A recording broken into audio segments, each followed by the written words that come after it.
The physical sensations associated with encounters, headaches, dizziness, nausea, temporary disorientation, and in some cases longer-lasting cognitive impairment, mirror the known consequences of high-energy exposure. As unsettling as it sounds, ordinary poltergeist events like banging doors or inexplicable fires may serve as diversionary tactics, steering people out of emission zones rather than supernatural tricks. Additional input came from scientist Jim Sigala, who deployed sensor arrays in buildings reporting paranormal activity. His instruments registered short microwave and occasional gamma spikes during those events. Jackson and Sigala interpreted these results as evidence that sphere emissions coincide with physical disturbances, though the broader scientific community stresses that correlation must not be confused with causation. These findings remain preliminary and require peer-reviewed studies before they can be accepted as proven mechanisms. Part of the intrigue comes from the historical shift in reported effects. Older cases of so-called spontaneous human combustion, where individuals were found burned under mysterious conditions, have declined noticeably after 2019. Instead, anecdotal reports grew of subtler but widespread interference: nausea, fatigue, headaches, and small localized fires. Jackson interprets this as evidence of a system update, a recalibration toward less lethal outputs. In his words, this looked like a software patch, where catastrophic incidents were suppressed while subtler behavioral steering became the norm. But here again, the limitations are clear. There is no validated evidence of any upgrade. What exists is an interpretive hypothesis that aligns with shifts in anecdotal case profiles. Many scientists outside Jackson's circle argue that the apparent decline of combustion reports could have mundane explanations, from reporting bias to over-attribution in past decades. Thus, the patch remains speculation rather than demonstrated fact. Still, the timing of increased radiation-linked illness after 2024 has drawn serious concern. Hospitals located near known hotspot regions registered clusters of unexplained cases. Patients presented with fatigue, vomiting, dizziness, or skin irritation despite no recorded chemical spills, industrial accidents, or nuclear leaks. When mapped alongside logged sightings, striking overlaps appeared. Jackson saw this as clear indication of emission events. Independent researchers acknowledged the overlap but emphasized that without detailed dosage data or controlled exposure studies, the link cannot be confirmed. It remains possible that heightened awareness simply drives clustering of unrelated symptoms around highly publicized phenomena. Nevertheless, the pattern is difficult to ignore, and it strengthens the perception of the spheres as more than harmless watchers. This duality, seemingly shielding Earth from hazards while leaving behind radiation sickness and disturbing domestic experiences, sits at the heart of the protection versus surveillance debate. On a large scale, the sphere network appears to operate with agency that benefits the planet as a whole. On a smaller scale, the same mechanisms can damage individuals, forcing them from specific spaces or altering their physical state. Jackson frames this as proof of a system designed with priorities that simply do not place human well-being first. When people interfere with maintenance zones or stray too close to transmission points, the consequence is not negotiation but forced removal by intimidation, illness, or fear. Protection of Earth in the aggregate may come at the cost of individual autonomy. Cultural interpretation further complicates the matter. Groups long engaged in paranormal study view what they once labeled hauntings through this newer framework. If doors slam and objects move, perhaps these are not playful ghosts but automated behaviors designed to reroute living beings. If localized fires ignite without apparent cause, perhaps they are side effects of radiation bursts rather than supernatural judgment. This reframing strips away the mythical, but leaves the experience no less disturbing.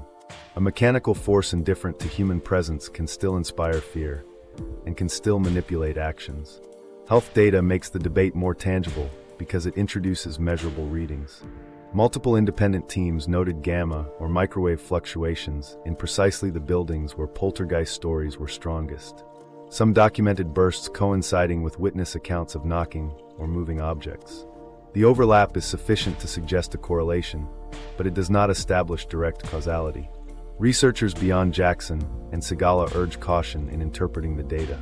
Instruments are sensitive, bursts may have alternative explanations, and replication is still lacking.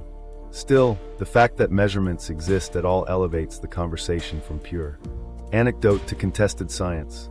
Taken together, the two interpretations refuse to collapse into one. The same system that might obliterate an asteroid trajectory invisibly before impact could also ignite a small flame in someone's home to drive them away. It is not a matter of benevolence versus malice, but of function. A system designed without regard for human preference could easily appear as both protector and intruder. If the grid shields the planet broadly but incidentally harms individuals in its upkeep, we are left with a paradox. Benefit at one scale, interference at another. Understanding this paradox is crucial for framing how humanity should think about the sphere network. If protection functions are real, then our survival may partly depend on them. If control functions are equally real, then everyday people live under subtle coercion, shaped by forces they did not agree to and cannot avoid. This reality challenges us to ask what role we occupy, as beneficiaries under an umbrella, or as subjects inside an uninvited monitoring lattice. The evidence is still uneven, and many claims, asteroid intervention, gamma bursts linked to sickness, declines in combustion cases, lack definitive validation. But their consistency across reports fuels the debate rather than ending it. Perhaps the most sobering possibility is that the system itself perceives no contradiction. Deflection of external hazards and redirection of human populations may be different outputs of one operational design. What looks like contradiction to us may appear as unified purpose to the network. These are not abstract philosophical questions. They are pragmatic uncertainties with consequences for survival, health, and autonomy. The unresolved issue is not whether the spheres exist, they are catalogued, tracked, and repeatedly witnessed, but how we should interpret their purpose. If the same presence protects Earth while impairing its people, how should humanity position itself in response? Is cooperation even relevant when intent remains speculative? Or does prudent caution demand preparation for both rescue and restraint? These questions matter not only for understanding the network, but also for considering what lies beyond it. Because if the system functions both as shield and control, then we must ask, shield against what? Protection carries meaning only if a larger threat exists beyond the horizon. And in 2025, with Earth's skies filled with more transmissions and satellites than ever before, that question has become impossible to ignore. Dark Forest Theory Reconsidered in 2025. By 2025, conversations about the sphere network began to converge with older, but persistent ideas about how civilizations survive in a wider universe. One of the most frequently invoked is the Dark Forest Theory, first introduced in Liu Cixin's Remembrance of Earth's Past trilogy, and later adopted as a colloquial model in academic debates over the Fermi paradox. The theory does not present proof about extraterrestrial motives, but it offers a useful speculative framework for imagining why a planetary defense system might exist. In essence, it describes the cosmos as hazardous terrain where survival demands silence. Within this framework, every civilization is both a possible predator and a possible target, and the balance between visibility and concealment becomes existential. These discussions now intersect directly with what is happening above Earth. By mid-2025, the number of active satellites surpassed 11,000, with SpaceX's Starlink alone responsible for around 7,500 of them. Its network supports over 1.5 million subscribers across multiple continents, while competitors like OneWeb, Amazon's Kuiper, and China's Guang constellation speed toward comparable deployment. Analysts project that by 2030, the orbital count could swell to 60,000. This surge represents not simply hardware added to orbit, but an exponential increase in transmission. Consumer internet, navigation systems, environmental monitors, financial data piping, and defense communications. Each piece contributes to what scientists call Earth's broadcast footprint. Put plainly, the planet is louder than it has ever been. Patrick Jackson interprets this expansion as a signal in the dark forest sense. He has often said that large-scale emissions act like beacons, accidental announcements of humanity's existence. While the exact propagation and detectability of these signals is complex and debated, experts agree that today's constellations dramatically increase Earth's radio and laser emission signatures compared with previous decades. Unlike the deliberate messages crafted by SETI experiments, these are unfiltered, round-the-clock transmissions pushed outward not for contact, but as a byproduct of communications infrastructure. If the dark forest model is applied here, then Earth has effectively raised a flare in an environment that rewards silence. That, Jackson cautions, could make us more likely to be noticed by whoever or whatever may already be hiding. The dark forest theory rests on a few simple but unsettling axioms. Survival comes first, resources are finite, trust is impossible, and technological explosions happen so quickly that no civilization can risk assuming another is harmless. The implication is that any civilization revealing its position could become a target simply because a neighbor anticipates the danger of waiting. Earth's own rapid century-long leap from basic combustion engines to reusable rocketry proves the principle of accelerated development. In strategic terms, detection of a new technological society may always trigger preemptive action. Under this logic, silence is not paranoia, it is self-defense. Applied to Earth's 2025 sky, the growing orbit of satellites becomes a strategic vulnerability. Our expanding broadcast footprint fits the exact cautionary tale posed by Liu Cixin's thought experiment. Critics, however, argue that the dark forest framework takes pessimism too far. They point out that the immense distances between stars make interstellar detection and attack extraordinarily difficult. By this reasoning, civilizations could exist in abundance and still never pose any real threat to one another due to insurmountable physical barriers. Others emphasize alternative explanations for the Fermi paradox. The Great Filter theory imagines survival bottlenecks that most societies fail to pass, leaving only a few advanced survivors scattered in quiet. The zoo hypothesis suggests that higher intelligences may practice non-interference, deliberately avoiding contact with Earth, just as humans might leave certain ecosystems untouched. In either case, the conclusion is less predatory than what the dark forest predicts. Yet for those wary of our satellite-driven noise, its framing remains persuasive. If the cosmos punishes disclosure, then humanity is straying dangerously close to advertising itself. It is in this unsettled overlap that the sphere network reappears in debate. Jackson and others suggest the orbs could serve not just as surveillance nodes or local monitors, but as a kind of signal shield. Some analysts argue their microwave bursts and trilateration geometries might do more than map the surface. They could be redirecting or masking emissions, reducing the degree to which Earth advertises itself outward into deep space. In this interpretation, when bursts interfere with radar or radio logs, they are not targeting humans but balancing transmission flow. The hypothesis imagines the network as both firewall and camouflage. No government has publicly confirmed that such damping activity takes place, and skeptics view the idea as highly speculative. But the possibility that the orbs shield Earth from its own broadcast footprint remains a point of ongoing discussion. Linkage between orb appearances and episodes of orbital disruption has fed into such speculation.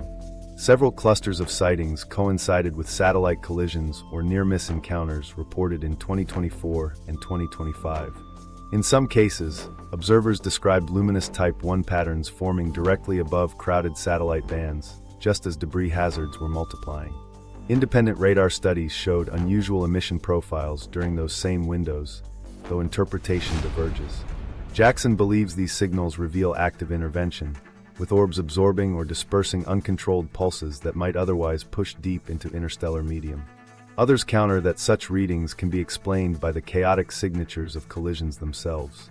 With no transparent confirmation, assigning intention remains conjecture.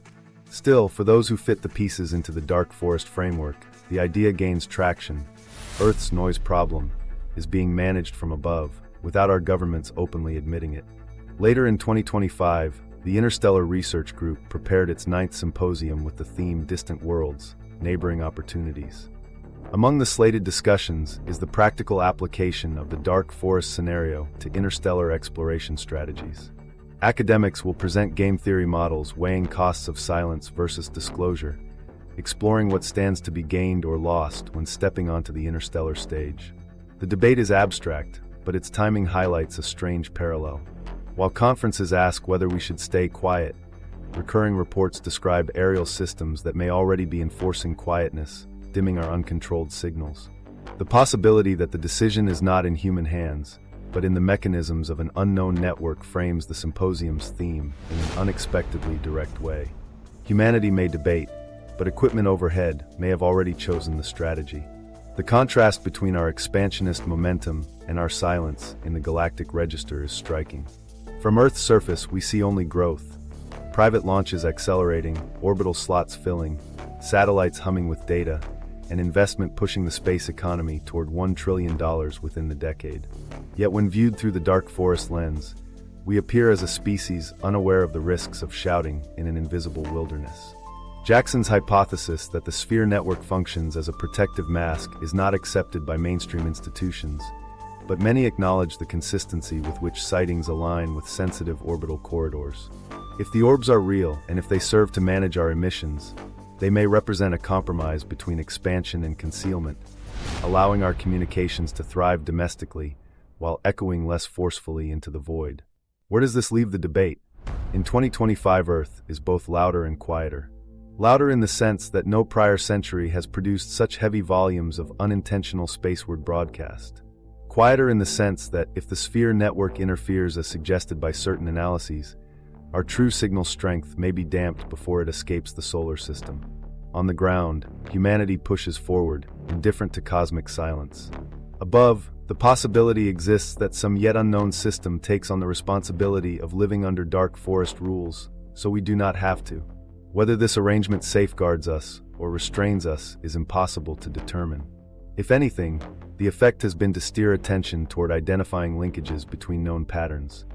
Who controls orbital signatures, how structured formations appear during moments of risk, and whether these patterns tie to broader system architectures. Those same questions emerge again when considering a particular class of aerial sightings recently revived with new intensity. After years of anecdotal reports, 2023 onward brought a noticeable rise in accounts backed by stronger documentation.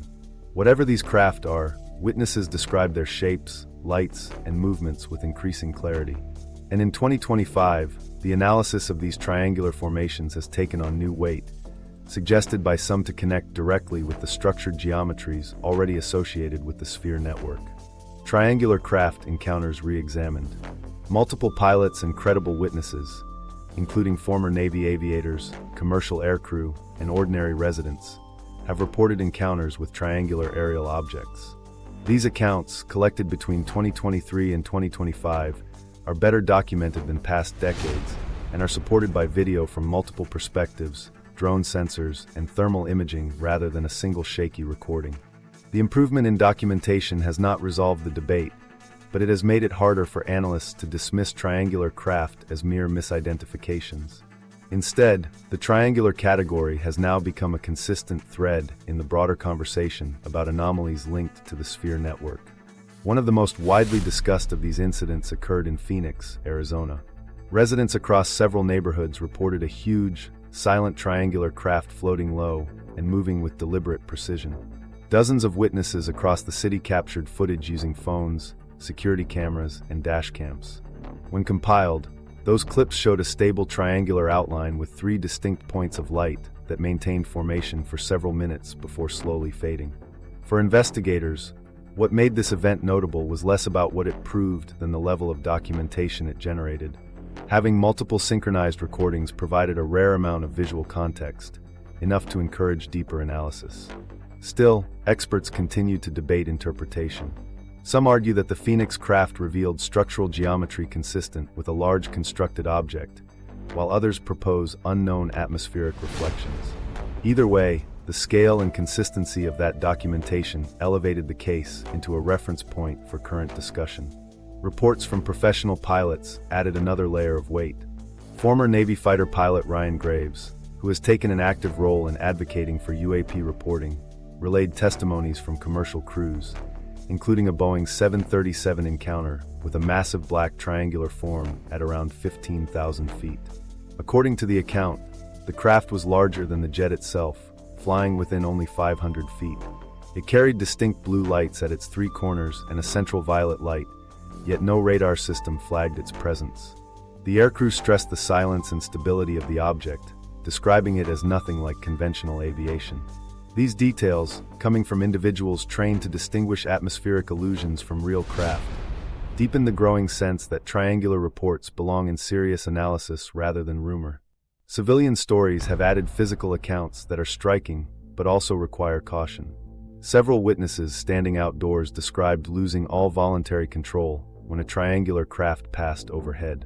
They report that they tried to move and could not, with sensations similar to being locked in place rather than overcome by fear. Others recall a sensation of slowed perception, as though their nervous systems were briefly suspended. These remain subjective reports, not laboratory replications, and they cannot be treated as established medical evidence. What they do offer is a consistent cluster of experiences that appears alongside visual sightings, suggesting an interaction worthy of closer forensic study. The growth of drone technology has also changed the picture. Civilians and research groups alike now operate drones outfitted with thermal infrared cameras. Some of these platforms captured aerial objects that appeared triangular in form, maintaining sharp edges against cooler atmospheric backgrounds. Unlike rounded or elongated jet profiles, these silhouettes were geometric, three-cornered outlines that sometimes held position against strong winds. Some appeared to accelerate rapidly in diagonal paths inconsistent with known aircraft maneuvers. When processed through infrared filters, the heat signatures clearly displayed triangular templates. These recordings match the visible sightings not just in vague outline, but in sharp, repeating structure. Artificial intelligence has been brought into play on these datasets. Civilian investigators and research coalitions ran automated pattern recognition software against hours of drone video, civilian skywatching feeds, and even scattered satellite records. The software flagged repeating triangular geometries across independent sources. The same three-point arrangement emerged in different regions, months apart, in footage captured by unrelated devices. The finding does not prove intent, but it lends weight to claims of repeatability. The software caught patterns that may have been dismissed as coincidence had humans viewed them individually. Supporters call this significant. Critics point out that pattern matching can generate false positives, and they emphasize the need for independent replication. Both sides agree that the scale of consistent returns makes the subject worthy of more structured study. This raises the interpretive question: where do triangular objects fit into the broader system, described as the sphere network? Patrick Jackson's model has long emphasized layered geometries in orbit, particularly Type 1 formations composed of three spheres fixed in triangular alignment. When one compares those orbital arrangements with recordings of triangular craft seen at lower altitude, the similarity in geometry becomes undeniable. Both rely on three equidistant nodes maintaining steady spacing in order to map and stabilize an area between them. Triangular craft hovering in atmosphere may function on the same logic. Temporary anchor points arranged to hold formation while interacting with surface events. Some sightings even suggest a chronological connection. In accounts across North America and South America, people reported smaller glowing orbs, what Jackson calls Type 3, hovering close to settlements or infrastructure. Hours later, triangular shapes were documented higher in the sky above the same regions.